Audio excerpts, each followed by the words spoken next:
Hey guys, tonight we're going to dive into a story so incredible, it sounds like something straight out of a fantasy novel. Imagine, if you will, the vast, shimmering expanse of the Pacific Ocean stretching out before you, an endless blue canvas with no land in sight. You're adrift in a tiny wooden vessel, the waves gently rocking you, the salt spray kissing your face, and above, a sky so immense it makes your troubles feel, well, still pretty big, but maybe a little less so. Now, picture doing this not with GPS, not with satellite phones, but with clouds. Yes, clouds. You probably won't survive this if you tried it today, certainly not without a fully stocked fridge and a Wi-Fi signal. So, before you get comfortable, take a moment to like the video and subscribe, but only if you genuinely enjoy what I do here. And hey, if you're feeling adventurous, drop your location and local time in the comments. I always love seeing where you all are listening from. Now, dim the lights, maybe turn on a fan for that soft background hum, and let's ease into tonight's journey together. You're standing on the sun-drenched deck of a Polynesian voyaging canoe, the scent of salt and damp wood filling your nostrils. The year? Oh, let's just say it's sometime a long, long time ago, before anyone even dreamed of TikTok or instant noodles. You're not looking at a compass because, frankly, that hasn't been invented yet, at least not in the way you know it. Instead, your gaze is fixed on the horizon, not for land, but for the subtle, almost imperceptible shifts in the sky above. You're searching for clouds, not just any clouds, mind you, but specific formations that whisper secrets of unseen lands. This isn't just about pretty cumulus puffs. This is about survival, about finding your next home. You see, for the ancient Polynesian navigators, the sky wasn't just a ceiling. It was a living map, a dynamic atlas of the world. They understood that distant islands, even those hundreds of miles away, cast a unique atmospheric shadow. It's like your Aunt Brenda's house. You can't see it, but you know she's probably got a fresh batch of cookies baking just from the way the air smells down the street, right? Okay, maybe not exactly like that, but you get the idea. These clouds, often called land clouds or island clouds, form because the land mass itself, even small atolls, creates an updraft of warm, moist air. This air rises, cools, and condenses into clouds that hover over the island, making it visible long before the land itself breaks the horizon. It's a natural phenomenon, a subtle beacon, and these master navigators were expert at spotting it. Historians still argue whether the initial discoveries were purely intentional or a mix of planned exploration and accidental drift, but the ability to read these atmospheric cues was undeniably central to their success. You learn to discern the subtle differences, the faint, stationary cloud against the moving ones, the slightly darker hue, the way it doesn't quite dissipate with the morning sun. It's not a flashy Hollywood-style signal, more like an inside joke between the sky and the sea. You can almost hear the ocean chuckling, "Oh, you thought that was just a regular cloud? Think again, landlubber." Your teacher, an elder with eyes as deep and wise as the ocean itself, points out a distant, hazy smudge. That, he rumbles, is a promise. You squint, trying to see it, and for a moment it looks like nothing more than a trick of the light. But then, as the sun climbs higher, you start to perceive the fainter, more consistent shape, anchored in place, defying the prevailing winds. It's a testament to the fact that sometimes, the most profound knowledge isn't found in books or on screens, but in observing the quiet rhythms of the natural world. This ancient wisdom, passed down through generations, was the cornerstone of their incredible voyages. They weren't just sailing, they were dancing with the elements, reading the subtle cues that you or I, with all our modern gadgetry, would completely miss. As your eyes drift from the nascent land clouds, you instinctively turn your attention to the vessel beneath your feet. This isn't just a boat, it's a living, breathing extension of your people, a marvel of ancient engineering, the outrigger canoe. Forget those flimsy little kayaks you see weekend warriors paddling around lakes. This is a serious piece of seafaring technology. Imagine a sleek, double-hulled catamaran, or perhaps a single hull with a stabilizing outrigger arm extending to a smaller, parallel float. These canoes, known by various names like Wai in Hawaiian or Vaka elsewhere, were the apex predators of the ancient maritime world. You run your hand along the smooth, polished wood of the hull, feeling the grain beneath your fingertips. It's crafted from enormous tree trunks, often breadfruit or acacia, hollowed out and then painstakingly shaped with stone adzes and shell tools. Think about the sheer muscle and ingenuity involved in felling one of those giants, then moving it, and then carving it into something that could conquer an ocean. It makes your weekend DIY project of assembling flat-pack furniture seem, well, slightly less epic, doesn't it? The seams are expertly lashed together with sinit, a strong cord made from braided coconut fibers, creating a vessel that flexes with the waves rather than fighting them. It's a design philosophy that champions resilience over rigidity, a lesson the ocean is always eager to teach. Historians still argue whether the earliest outrigger designs originated in Southeast Asia and spread eastward, or if similar designs evolved independently in different parts of Oceania. What's clear, though, is the Polynesians perfected them. These canoes weren't just transport. They were mobile ecosystems, self-contained worlds on the water. Below deck, or rather, within the cargo holds nestled between the hulls or under the raised platform, provisions are stowed. Bundles of taro, dried fish, coconuts, and even small animals like pigs, chickens, and dogs. Yes, you heard that right, the dog was coming along for the ride. Probably hoping for some fresh island cuisine, not realizing he was part of the emergency rations. Just kidding. Mostly. The main platform, often thatched for shelter, serves as your living space. Here, families would sleep, eat, and perform daily rituals. You can hear the low murmur of voices, the rhythmic sloshing of water against the hulls, and the creak of the mast as the wind fills the enormous triangular sail woven from pandanus leaves. This sail isn't just about propulsion. It's an iconic symbol of Polynesian voyaging, instantly recognizable, billowed out by the trade winds that are your constant companions. You gaze up at it, noticing the way it catches every whisper of the breeze, pulling you steadily forward. On these voyages, the canoe becomes your entire universe. There's no stepping off for a quick stretch at a gas station, no popping into a convenience store for a sugary snack. Every inch of space is meticulously planned, every resource carefully managed. You learn to live in intimate proximity with your fellow voyagers, becoming a single, cohesive unit. Arguments are rare, not because everyone is a saint, though you try to be, but because discord on such a fragile, self-contained world could spell disaster. Cooperation isn't a virtue, it's a necessity. This floating home isn't just taking you somewhere. It's teaching you patience, resilience, and the profound interconnectedness of life on the open ocean. It's a truly humbling experience, making you wonder how many Wi-Fi passwords you could remember under this kind of pressure. Probably none. With your floating home now a familiar comfort, your gaze shifts from the sturdy deck to the celestial dome above and the ceaseless motion of the water below. This isn't just a picturesque view. It's your navigational chart, your GPS, and your weather report all rolled into one. For the Polynesian voyagers, the stars weren't just pretty twinkles in the night. They were a meticulously organized compass, and the ocean's swells were a tactile map. You're learning the star compass, or rose de vents as some might call it, though that's a decidedly European term for an entirely indigenous concept. Imagine a vast, invisible dome surrounding your canoe, divided into cardinal and intercardinal points, each marked by the rising or setting position of a specific star. As the night progresses, you don't track a single star's movement. Instead, you learn to identify which stars will rise and set at particular points on the horizon. The Pleiades, for instance, might signal one direction, while Sirius another. Your teacher points to a bright star, its light cutting a silver path across the inky water. That, he whispers, is our heading for tomorrow's dawn. You commit its position, its relationship to the other stars, and the subtle angle of your canoe to memory. It's an astronomical ballet, performed nightly, and you are both audience and participant. Historians still argue whether these star compasses were purely conceptual mental maps or were sometimes represented physically, perhaps through mnemonic devices or rudimentary carvings.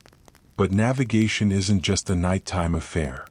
During the day, when clouds obscure the sun, or at night when stars are hidden, you rely on another incredible system, the swell maps. You might think of the ocean as chaotic, a jumble of random waves, but to a master navigator, it's a symphony of predictable patterns.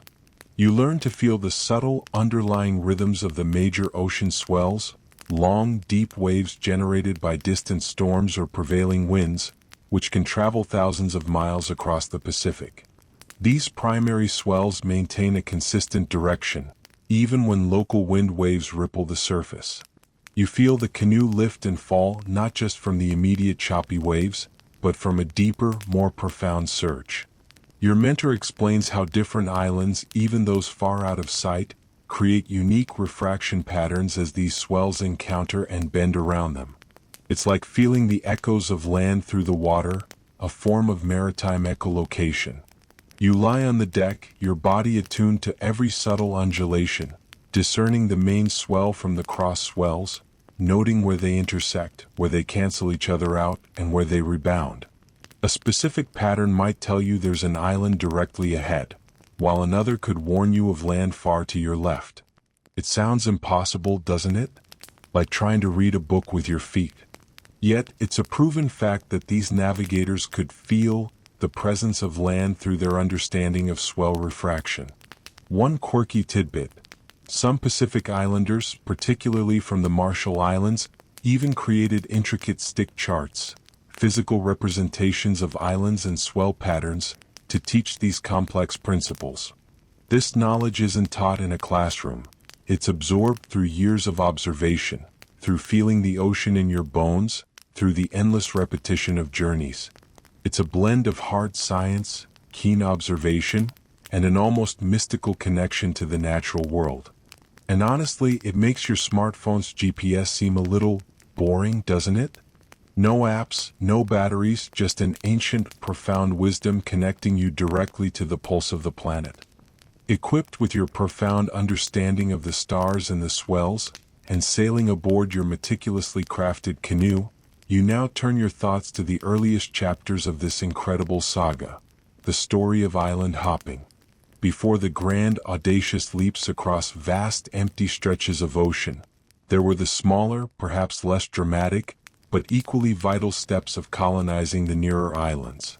Imagine it as a series of short, confident jumps rather than one giant, terrifying dive.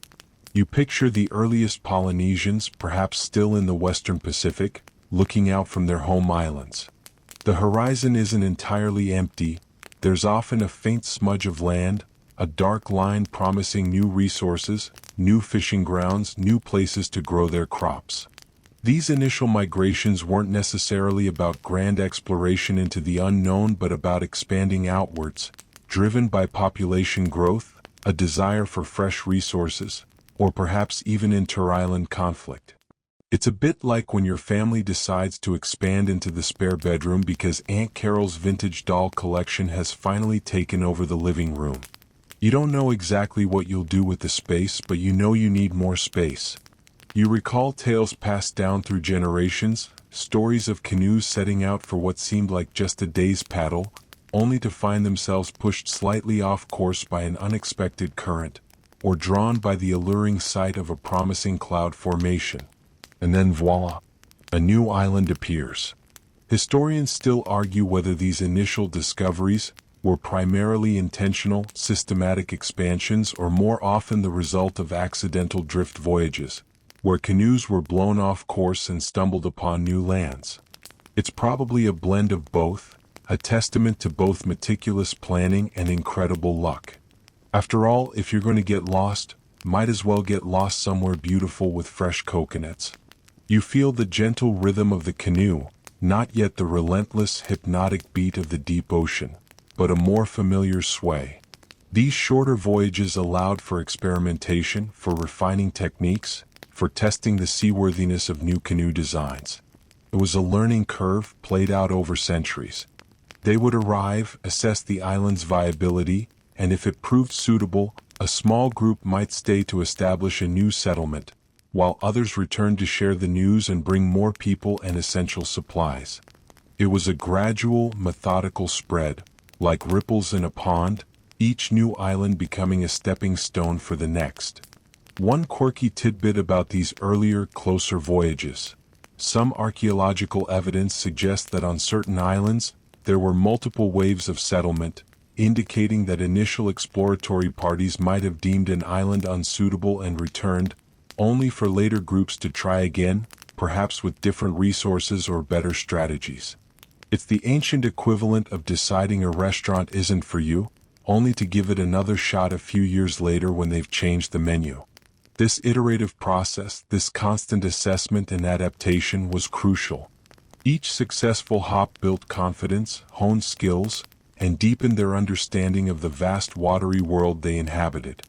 It laid the groundwork for the truly astonishing journeys yet to come, the ones that would take them far beyond the sight of any known land, relying entirely on the whispers of the wind, the feel of the swells, and those elusive promises in the clouds. Having mastered the art of island hopping, you stand on the precipice of something far grander, far more daunting. The feeling isn't one of casual exploration anymore. It's an undeniable pull, a deep, resonant whisper from beyond the horizon. This is the call of the horizon, the insatiable human drive that pushed Polynesian navigators into the truly vast, empty stretches of the Pacific. It's the same feeling that makes you wonder what's around the next bend on a hiking trail, or what's at the bottom of that bag of chips, even when you know you should stop. But for them, the stakes were just a tiny bit higher than a few extra calories. You imagine the subtle shifts that led to these epic voyages. Perhaps population pressures on existing islands became too great.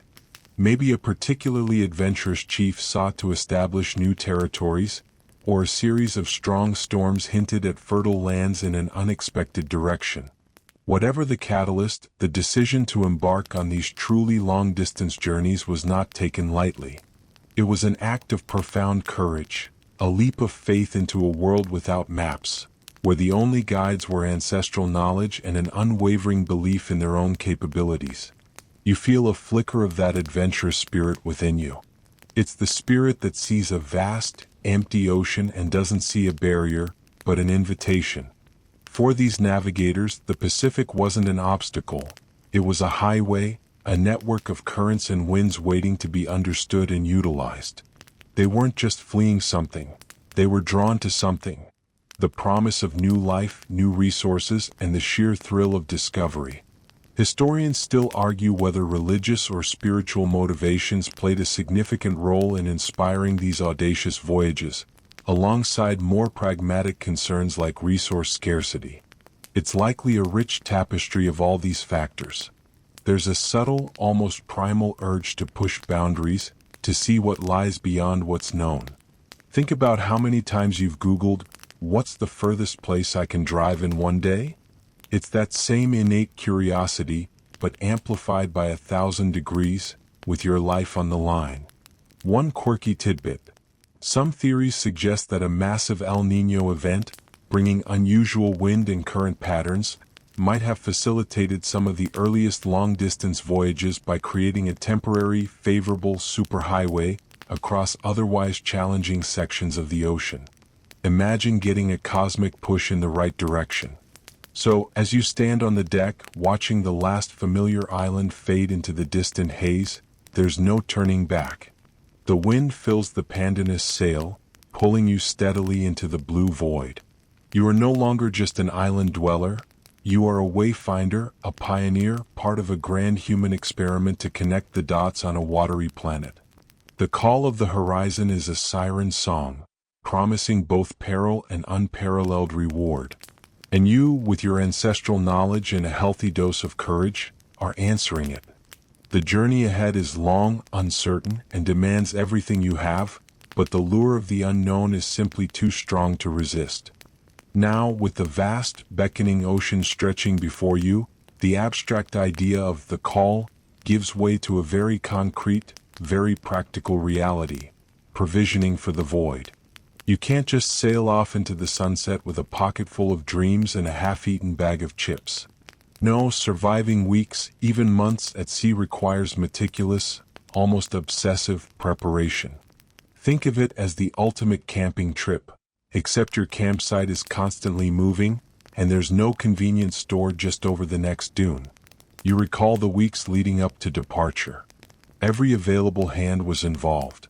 Women meticulously wove large watertight baskets from tough, fibrous leaves, perfect for storing dried food and precious fresh water. Men scaled coconut trees, gathering hundreds of mature nuts, their refreshing water a lifeline in the open sea. You yourself helped pound breadfruit into a dense, storable paste, a carbohydrate powerhouse that would be your primary fuel. This wasn't gourmet dining. This was pure sustenance, designed for maximum calories and minimal spoilage. Historians still argue whether certain specialized fermentation techniques were more widespread for preserving food on these long voyages than previously thought, allowing for even greater longevity of provisions. Imagine the sheer volume of supplies, not just food and water but also bundles of planting materials, taro corms, sweet potato slips, banana suckers, carefully packed in damp moss, ready to sprout a new garden on an unknown shore. You bring chickens, perhaps a pig or two, even rats, unintentionally of course, but they're resilient little hitchhikers. These animals aren't just potential food sources. They're also a living genetic library, ensuring that a viable population can be established in your new home. It's like bringing an entire, tiny, self-contained farm with you, complete with its own noisy alarm clock. Fresh water is, of course, the most critical commodity. You learn how precious every drop is. Large gourds and bamboo containers are filled and sealed. You're taught techniques for collecting rainwater from the sails during squalls, a vital supplement. Every cloud, every shower, is a potential lifesaver. You're constantly reminded that dehydration is a far more immediate threat than starvation. It puts your habit of leaving the tap running while brushing your teeth into a rather stark perspective, doesn't it? Then there are the tools. Stone adzes, shell knives, fishing hooks made of bone and shell, cordage of various strengths, spare parts for the canoe, medicinal plants. Every item has a purpose, every space is utilized. There's no room for souvenirs or that quirky ceramic cat your Aunt Brenda gave you. This is a functional vessel, packed for survival and new beginnings. One quirky tidbit. Some accounts suggest that specific types of stones were carried as ballast, and also as potential tools or for their symbolic value, connecting the voyagers to their ancestral lands even when thousands of miles away. The sheer foresight, the generational knowledge encoded in this provisioning process, is awe-inspiring. It speaks to a deep understanding of ocean environments and the challenges of long-term survival far from land.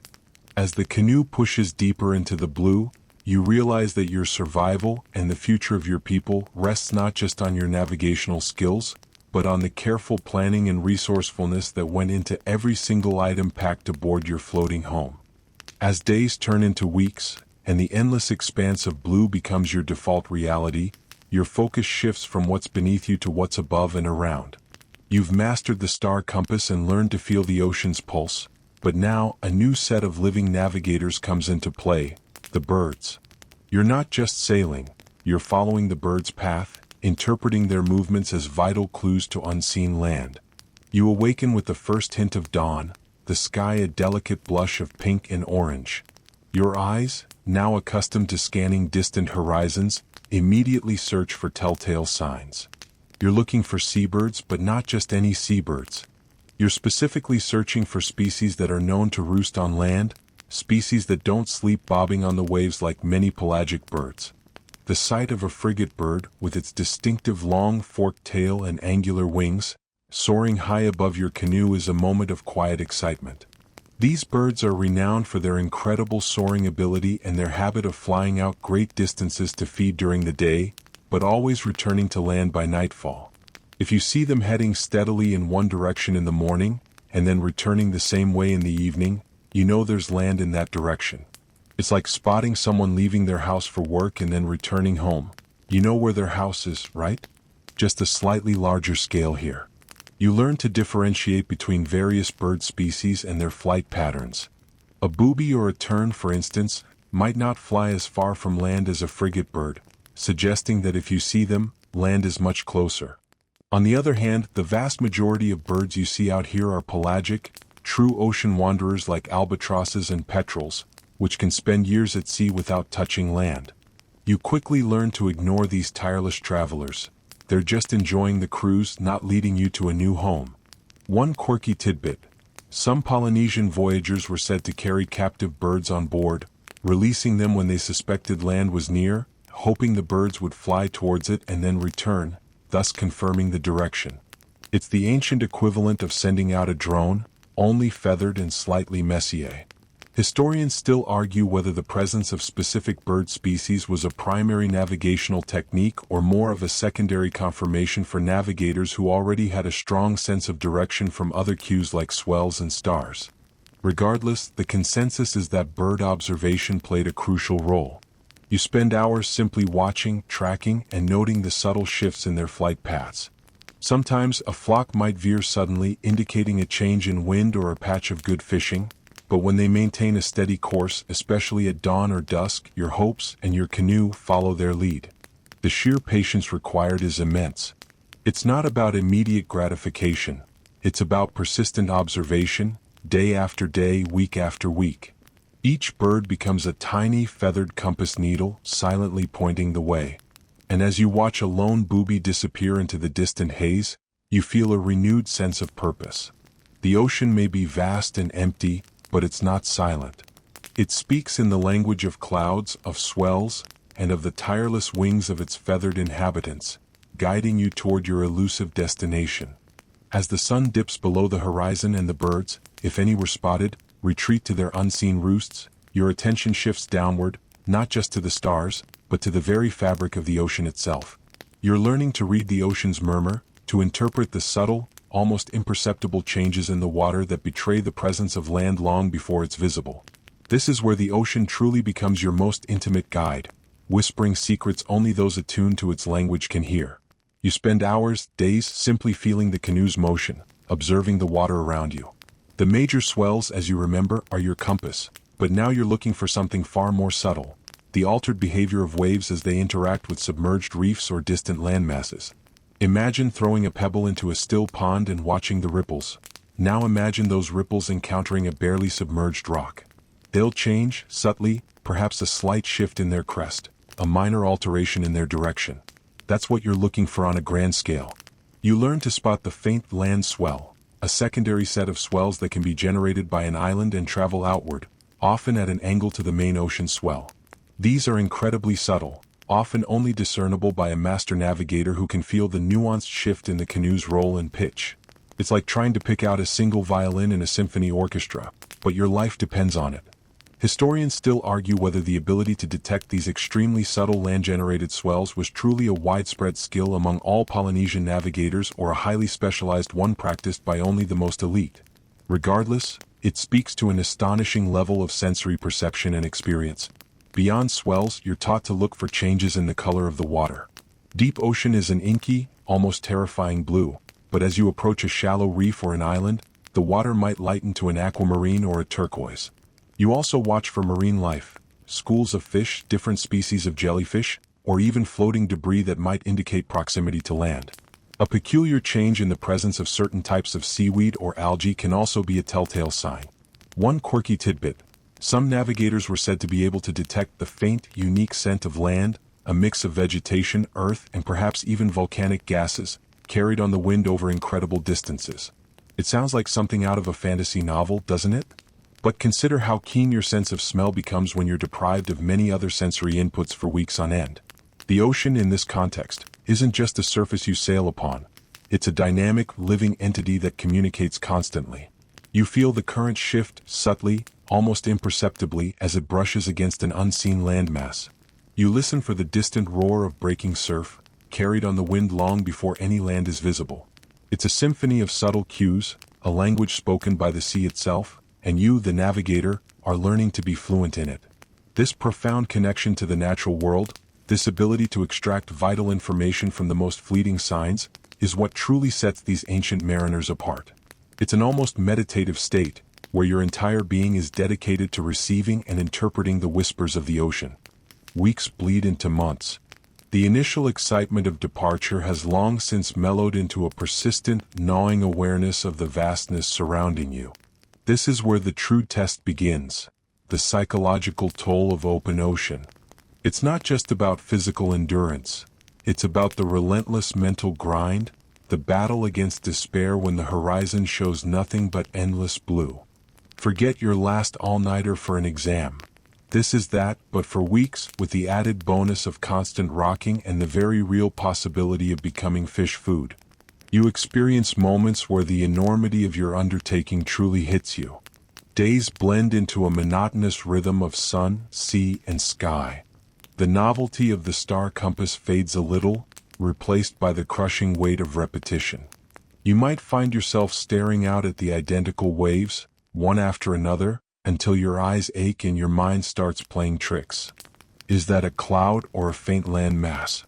Is that a bird or just a trick of the light? Your senses, once your greatest allies, can become your greatest betrayers. Isolation is a constant companion. Even surrounded by your fellow voyagers, you are profoundly alone with your thoughts. You might dream of the familiar smells of land, the taste of fresh water from a spring, the feel of solid ground beneath your feet. These dreams can be a comfort or a torment.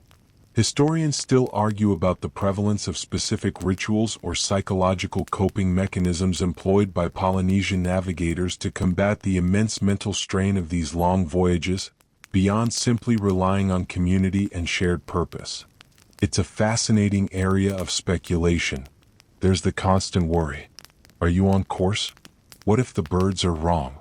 What if the swell patterns are misleading? Every creak of the canoe, every change in the wind, sends a ripple of anxiety through you. You might find yourself checking and rechecking calculations, consulting with the elders, seeking reassurance in their steady gazes. It's a profound exercise in trust in your knowledge, trust in your canoe, and trust in your crew. One quirky tidbit: to maintain morale, storytelling, chanting, and even impromptu games were crucial. Imagine trying to play charades on a rocking boat in the middle of the Pacific. Probably led to a lot of unintended headbutts, but definitely broke the monotony. Yet, through all of this, a strange resilience takes root. You learn to embrace the solitude, to find peace in the rhythm of the waves. You discover inner reserves of strength you never knew you possessed. The vastness that once felt terrifying begins to feel expansive, almost liberating. You realize that true navigation isn't just about finding an island. It's about navigating the depths of your own mind, pushing beyond perceived limits, and emerging, hopefully, on the other side, stronger and more deeply connected to the natural world than ever before. It's a profound lesson in perspective, making your modern-day fear of losing phone signal seem rather quaint. After weeks of battling the psychological tolls of the open ocean, of staring at an endless expanse of blue, the moment finally arrives. It begins subtly, a flicker of hope, then a growing certainty, culminating in the overwhelming euphoria of first sightings. Landfall elation. This isn't just seeing land, it's seeing salvation, a new beginning, a testament to your endurance and the power of ancient knowledge. You're scanning the horizon as you've done 1,000 times before. The sun is just beginning its descent, painting the sky in fiery hues. Then, a gasp from one of your fellow voyagers. You follow their gaze, straining your eyes. At first, it's nothing more than a faint, dark line, barely distinguishable from the distant clouds. Your heart leaps into your throat. Is it real? Is it finally here? The land clouds you learned about so long ago now seem to solidify, gaining definition, confirming your hopes. As you draw closer, the line becomes a smudge, then a faint outline. You start to discern the distinct profile of volcanic peaks, or the low-lying shape of a coral atoll fringed with white. The air begins to change, subtly carrying the scent of damp earth, of green vegetation, a smell so rich and unfamiliar after weeks of salt and sea, it almost brings tears to your eyes. It's like opening a window after being stuck inside for months. Every breath is a revelation. Historians still argue whether the emotion of relief upon first sighting land was sometimes tempered by the immediate anxieties of potential hostility from existing inhabitants or the sheer difficulty of making a safe landing. The quiet anticipation on the canoe transforms into a barely contained buzz of excitement. People point, whisper, their voices thick with emotion. Children, who have known nothing but the rocking of the waves for their entire journey, peer wide-eyed at the emerging land. You feel a surge of profound gratitude not just for the land itself, but for the resilience of your crew, the wisdom of your elders, and the ancestral knowledge that guided you here. One quirky tidbit: to confirm a sighting, navigators would sometimes release a bird they carried specifically for this purpose. If it flew straight towards the faint land and didn't return, it was a near certain sign of a substantial island. Talk about an avian confirmation bias. As you draw closer still, the details emerge. The vibrant green of the jungle, the sparkle of white sand beaches, the rhythmic crash of waves on the shore. You can almost taste the fresh water, feel the solidity of the earth beneath your feet. The immense physical and psychological burden you've carried for so long begins to lift, replaced by a wave of pure, unadulterated elation. It's the ultimate payoff for all the endless days and nights, all the gnawing doubts, all the sacrifices. You didn't just find land, you found a new world, a canvas for your people's future. And as the canoe finally glides into a calmer bay, the sound of the ocean softening to a gentle lapping, you know you've accomplished something truly extraordinary. The elation of landfall quickly transforms into a flurry of organized activity. You haven't just found an island, you've found a potential new home, and the immediate task is establishing new settlements. This isn't about planting a flag and declaring victory. It's about a methodical, multi-generational process of creating a sustainable future.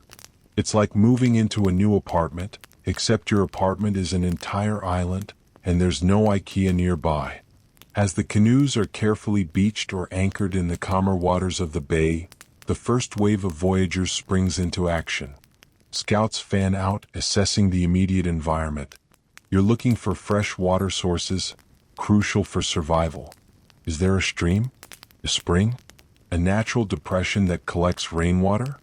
You also search for fertile soil, suitable for planting the precious food crops you've meticulously carried across the ocean. The health and abundance of the local flora and fauna are also critical indicators of the island's viability. Is there enough food to sustain a population?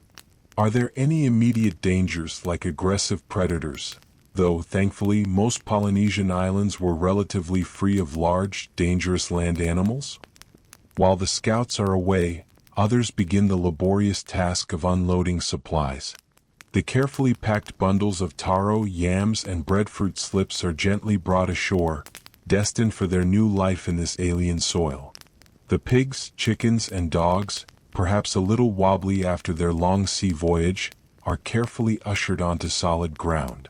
You watch as a small piglet takes its first tentative steps on land, snorting with a mixture of confusion and delight. It's a small moment, but it speaks volumes about the promise of new life. Historians still argue about the precise order of priorities once a new island was settled. Whether immediate food production or establishing religious and social structures took precedence. It was likely a delicate balance, constantly shifting based on the immediate needs and the nature of the island itself. Shelter is another immediate concern. Temporary lean-tos are quickly constructed from palm fronds and branches, providing basic protection from sun and rain. Over the coming days and weeks, more permanent dwellings will be built, using local materials and traditional building techniques. You'll help clear land for gardens, digging planting pits and carefully tending to the young plants, knowing that their success is directly tied to the survival of your community.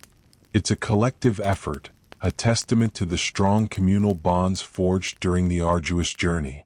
One quirky tidbit: to ensure the long-term health of the new settlement, some groups would bring not just essential plants and animals, but also specific types of rocks or soil from their home island, believing it would help spiritually ground the new land and ensure agricultural success.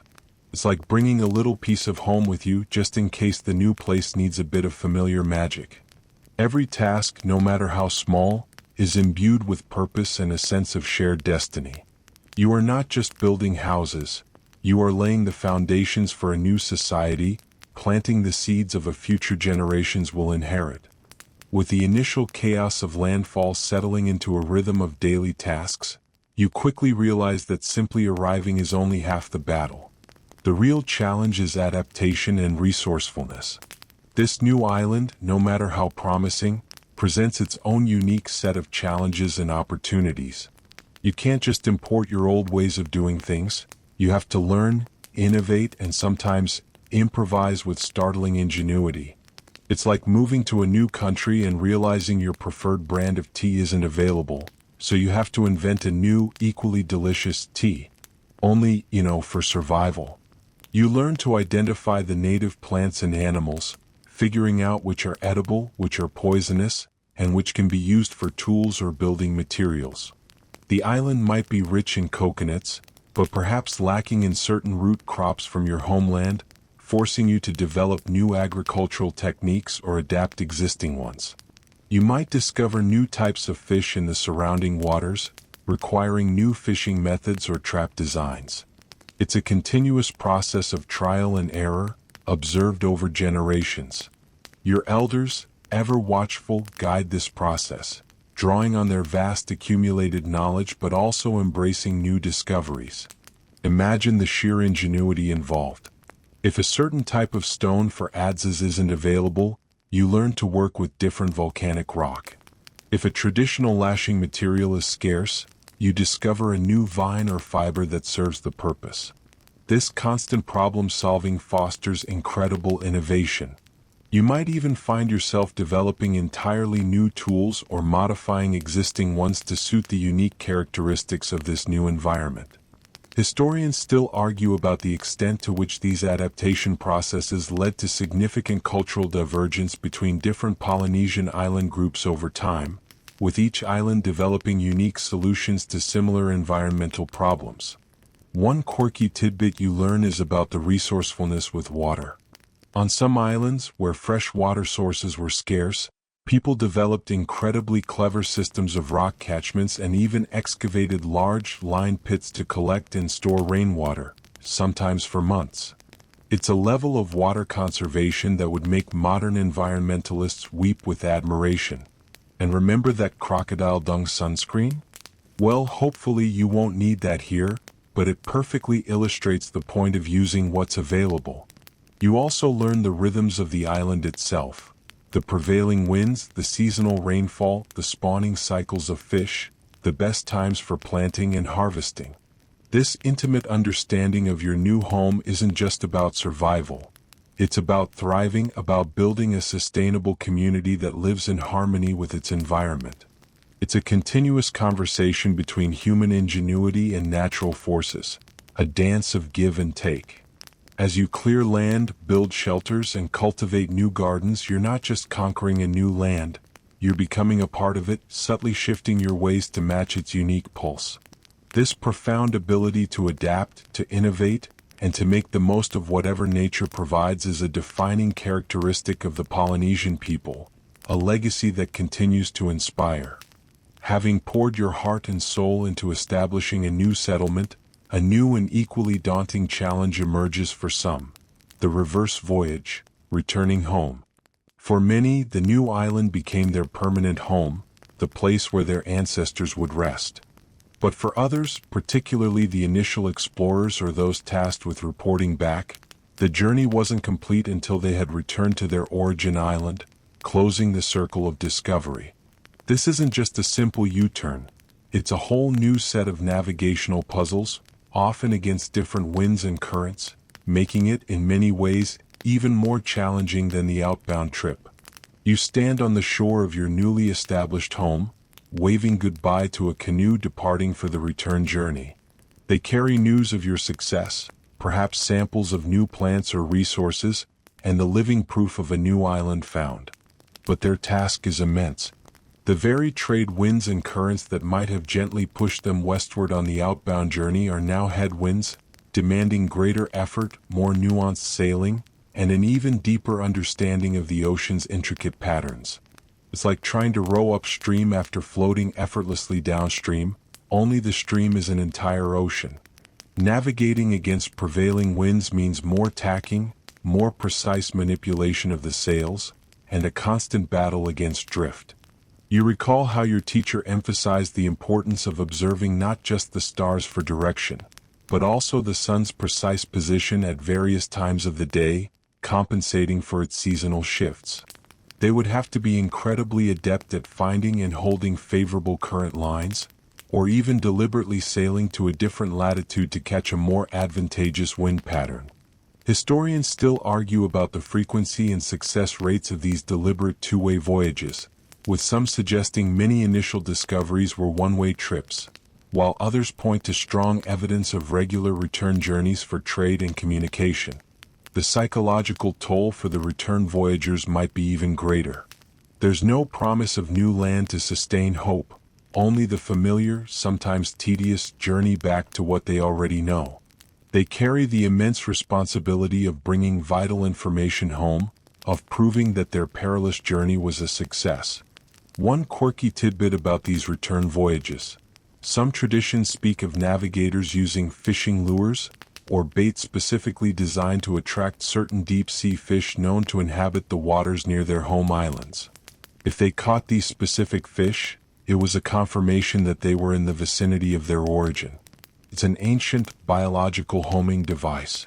As you watch the canoe shrink to a speck on the horizon, you feel a renewed appreciation for the sheer audacity of these ancient mariners.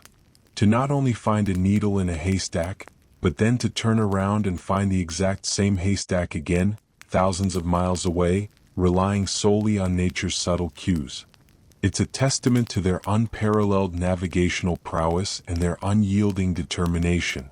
The success of these return voyages solidified the network of Polynesian islands, transforming isolated discoveries into interconnected communities, woven together by threads of courage, knowledge, and the enduring spirit of exploration. From the perspective of your newly settled island, looking back at the incredible feats of navigation, you begin to grasp the monumental legacy of the Wayfinders. This isn't just a collection of impressive sea stories, it's the profound impact of a people who systematically explored and settled a vast oceanic realm, forever shaping the human story. Their achievements weren't just about reaching new land, they were about mastering the unknown, about a profound connection with nature that we, in our modern world, can barely comprehend. You reflect on the sheer scale of their accomplishment. Imagine, if you will, mapping out an area of the Earth larger than all the continents combined, not with satellites or airplanes, but with canoes and an intimate understanding of the elements. From the remote reaches of Rapa Nui, Easter Island, in the east to New Zealand, Aotearoa, in the southwest, and Hawaii in the north, they connected an entire ocean. It makes your most ambitious travel plans, say, a flight from Ranchi to London, seem like a quick hop across the street, and certainly less likely to involve steering by cloud formations. This legacy isn't just geographical, it's cultural. The Wayfinders weren't just explorers, they were carriers of culture, language, knowledge, and an entire way of life. Every successful voyage was a triumph of communal effort, shared expertise, and deep-seated resilience. Their canoes, remember, weren't just vessels. They were floating classrooms, mobile villages, preserving and transmitting knowledge across generations. Historians still argue about the relative importance of single long-distance voyages versus a series of shorter, exploratory hops in establishing the vast Polynesian Triangle, but the sheer scale of the achievement remains undisputed. Their navigational techniques, based on acute observation of stars, sun, moon, ocean swells, clouds, birds, and even the distant scent of land, represent one of humanity's greatest intellectual achievements. It's a testament to how sophisticated, indigenous knowledge systems truly are, often far surpassing the technological capabilities of their contemporaries in other parts of the world. One quirky tidbit. Some scholars suggest that the construction of large ceremonial platforms, on many islands, often oriented toward specific stars or cardinal directions, served as mnemonic devices or physical representations of navigational knowledge, embedding the science of wayfinding directly into the landscape of their new homes. The Wayfinders' legacy also lies in the enduring spirit of adaptability and resourcefulness you witnessed firsthand on your new island. They didn't just survive, they thrived, developing unique agricultural practices, social structures, and art forms perfectly suited to their island environments. Their story reminds you that humanity's greatest triumphs often come from working with nature, not against it, and from drawing on deep ancestral wisdom. It's a powerful narrative about courage, innovation, and the relentless human quest for discovery, a legacy that continues to resonate across the vast blue expanse they so masterfully navigated. As the sun begins its slow descent, painting the sky in soft hues over your tranquil island, you feel a profound connection to the ancient mariners whose journey you've shared.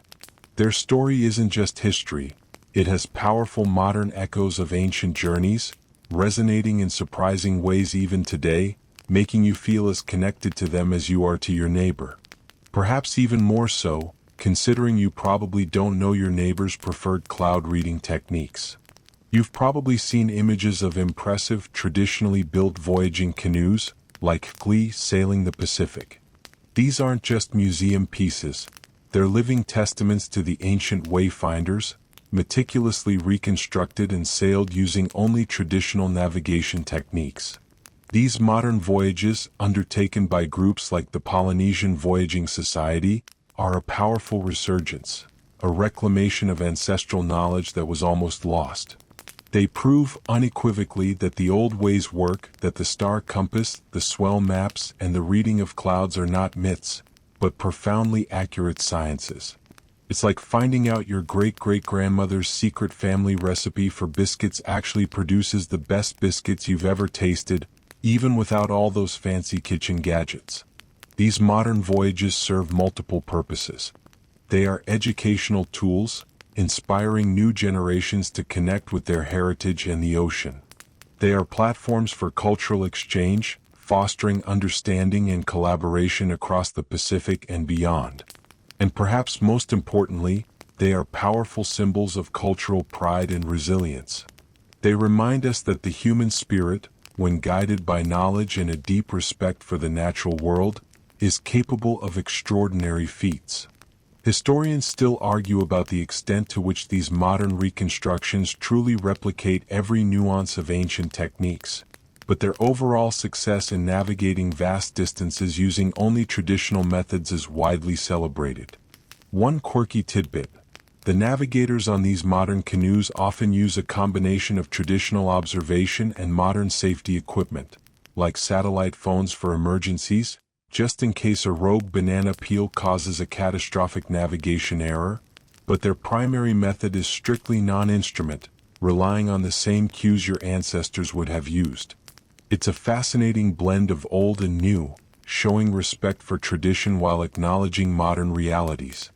Imagine trying to explain GPS to an ancient wayfinder. They'd probably just point at the stars and say, "We have something better." The deep understanding of interconnectedness, of living within the natural world's rhythms, that was so vital to ancient Polynesian navigation, also resonates profoundly with contemporary concerns about environmental sustainability and climate change. The Wayfinders were, in essence, the ultimate sustainable explorers, leaving minimal impact while forging new lives. Their story is a powerful reminder of humanity's potential to live in harmony with our planet.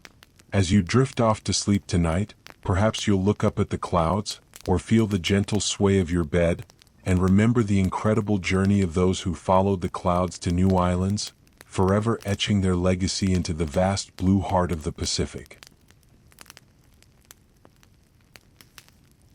The gentle hum of the fan fills the quiet room, a steady, rhythmic whisper.